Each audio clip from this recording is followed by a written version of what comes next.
to wreak havoc on her equilibrium.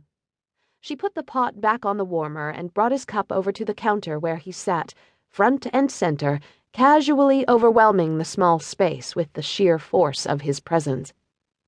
"Thank you." "You're welcome." With his hat brim blocking her view, she couldn't tell if he'd looked up, but as there were no physical signs of male interest, no stiffening, no catching of breath, she was going to assume he hadn't. She opened the case and took out the 2 bear claws, heavy with extra icing, that she'd prepared earlier, and passed them to Caleb, making sure to lean in as she did, treating him to a nice view of her button-popping cleavage.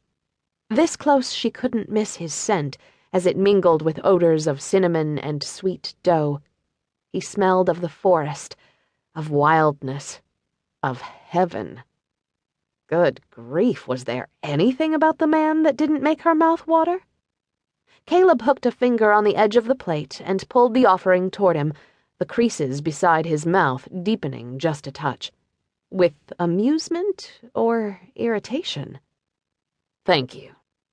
His deep baritone stroked along her senses, adding an excited flutter to her already jangled nerves. "You're welcome." He didn't look up, just nodded and wrapped his lean fingers around the coffee cup and took a drink. This close she could count the dust particles clinging to the brim of his black Stetson, but could see absolutely nothing of his expression. Not that she needed to see it to know the man obviously wasn't impressed. Nothing in his body language said he registered a half-naked, slightly curvier than was stylish brunette standing before him. Which was more than a little insulting. She wasn't fashion model pretty, but she also wasn't hag of death ugly. And honestly, from her observations of her brothers, when it came to breasts, men simply didn't have standards. "Can I get you anything else?" she asked, bending unnecessarily to align another tray under the glass countertop, just in case he truly hadn't noticed. "No, thank you." She blew her bangs off her brow as she straightened. This was not encouraging. They'd had this same conversation for a month now, and the lack of variety was seriously making her question the wisdom of her interest in Caleb Johnson.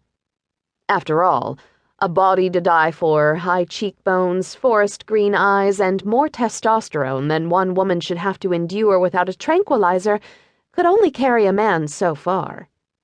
And Caleb had about maxed out the mileage on his assets as far as she was concerned, to the point that there was absolutely no reason for her to have this interest in him. Except she did, way down deep where it wouldn't be denied. She suppressed a sigh. She really should give up and accept that the big rancher just didn't have the hots for her the way she did for him. She should, but she wouldn't, for the simple reason that her gut instinct indicated otherwise, and her instincts were never wrong. The bear claws disappeared with smooth efficiency. So did the coffee.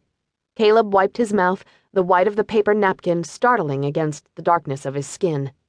He placed a 10 on the counter, then tilted his battered hat back and met her gaze dead on, the darker green flecks of his eyes somehow blending into shadows that shifted and moved, beckoned. The impact of that look ripped through her like a bolt of lightning, immobilizing her muscles and trapping her breath in her lungs. "Enjoy your day." If she'd had to say anything but another knee-jerk thank you, she wouldn't have been able to manage it. Thank goodness for the manners her mother always said could carry a woman through any stressful situation, because trying to maintain a civilized conversation while suppressing the urge to melt into a puddle at a man's feet had a way of taking a woman's stress factor from 0 to 10 in less than 6 seconds. Allie smothered a sigh as Caleb headed toward the door the same way he'd done every day for the last month, head up, shoulders back, with that rolling stride that made her knees weak. Oh, heck, everything about the man made her knees weak, and he treated her with the utmost courtesy and respect. She grabbed his plate and coffee cup off the counter and dumped them in the rubber tub. Damn his hide! The bell jingling over the door startled her into looking up. Caleb stood in the opening, shoulders filling the expanse, one hand on the door, a ghost of a smile hovering around his wide mouth as he touched the brim of his